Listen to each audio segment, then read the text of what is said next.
নমস্কার, সুতোপার ডায়েরিতে সবাইকে স্বাগত জানাই। আজ আমি কথা বলবো নবজাতক শিশুর যত্ন এক নতুন মায়ের দৃষ্টিভঙ্গি থেকে। আজ কথা বলবো এক চিরন্তন, এক অলৌকিক অভিজ্ঞতা নিয়ে, মাতৃত্ব। বিশেষ করে একজন নতুন মায়ের কাছে এক নবজাতকের যত্ন নেওয়াটা কতটা আনন্দের, কতটা চ্যালেঞ্জিং এবং জীবন পরিবর্তনের অভিজ্ঞতা, সেটাই আজকের আলোচনা। আমাদের সমাজে মাতৃত্বকে ঈশ্বরের আশীর্বাদ বলা হয়, তবে সেই আশীর্বাদের সাথে সাথেও আসে অজস্র দায়িত্ব, মানসিক চাপ, শারীরিক ক্লান্তি এবং অনিশ্চয়তা। আজকে আমরা এই সময়টা দেব নতুন মায়েদের, যারা এই নতুন অধ্যায়টি শুরু করেছেন, যাতে তারা ভয় না পান, গর্ববোধ করেন এবং মাতৃত্বের প্রতিটি পদক্ষেপ নিতে পারেন আত্মবিশ্বাসের সাথে। নতুন মাতৃত্ব মানেই যেটা সবচেয়ে বেশি হয় সেটা হলো ভয়।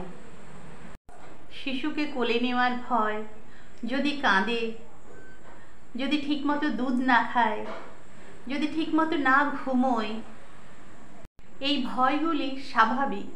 আমরা কেউই এক মুহূর্তেই মা হয়ে উঠি না। এটি একটি প্রক্রিয়া, প্রসেস। নিজেকে সময় দিন, শিশুর সাথে পরিচিত হন, পরিবারের সাহায্য নাও, নিজেকে দোষ দিও না। মনে করো, আমি চেষ্টা করছি, আমি যেটা করছি সেটাই সব থেকে বড়। নিজের মনকে বলো, আমি চেষ্টা করছি, আমি মা, আমি যথেষ্ট। শিশুর সবচেয়ে বড় দরকার কি জানো? মায়ের ভালোবাসা, মায়ের আদর, মায়ের স্পর্শ, মায়ের কণ্ঠস্বর।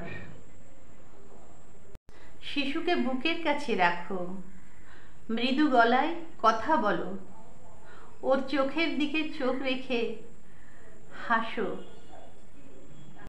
তাই দুধ খাওয়ানোটা শুধু একটি শারীরিক প্রয়োজন নয়, এটি একটি গভীর বন্ধন গড়ে তোলে। তাই দুধ খাওয়ানোর সময় মোবাইল ইত্যাদি নয়, শিশুর চোখের দিকে তাকিয়ে থাকুন। আর সেই তাকানোই শিশুর প্রথম ভাষা গড়ে উঠবে। ছোট বাচ্চারা ঘন ঘন কাঁদে, ওদের তো কোনো ভাষা নেই, কান্নাই ওদের কমিউনিকেশন। কেন কাঁদে? পেটে ব্যথা, পটি করেছে, খিদে পাওয়া, আদর চায়। এছাড়াও বাচ্চারা যখন রাত্রে কান্নাকাটি করে বা অন্য সময় কান্নাকাটি করে, অনেক সময় ওদের পেটে ব্যথা করে, নাক বন্ধ হয়ে যায়, কানে ব্যথা করে। তাই পেটে ব্যথা, কানে ব্যথা, নাক বন্ধ, জ্বর, এসবের ইমার্জেন্সি ওষুধ ডাক্তারবাবুর সাথে পরামর্শ করে নিয়ে রাখবে। এছাড়া নিয়মিত চেক আপ, ভ্যাকসিনেশন, এসব তো আছেই। ঠিকমতো ঘুম না হওয়া নতুন মায়ের একটা খুব বড় সমস্যা। তাই বাচ্চা ঘুমোলে তুমিও একটু ঘুমিয়ে নেবার চেষ্টা করবে। ঘর অগোছালো থাক এ সময়, কিন্তু তোমার শরীর এবং মন যদি ভেঙে পড়ে, তাহলে শিশুর যত্ন নেওয়া সঠিক হবে না। তাই নিজের যত্ন নাও। নতুন মায়ের চারিদিক থেকে পরামর্শ আসে, এটা করো না, ওটা করো, এইভাবে কোলে নাও, ওইভাবে দুধ খাওয়াও, বেশি কোলে নিও না, অভ্যেস হয়ে যাবে ইত্যাদি। এই সময় তোমার দরকার হবে ফিল্টারিং করা। সবার কথা শুনবে, কিন্তু যেটা তোমার মন বুঝবে সঠিক এবং বাচ্চার জন্য যেটি সবচেয়ে ভালো মনে করবে সেইটিই করবে, সেই সিদ্ধান্তই নেবে। কারণ তুমি মা, তুমি বড় গুরু। নতুন মা মানে শুধু শিশুর যত্ন নয়, তোমারও যত্নের দরকার।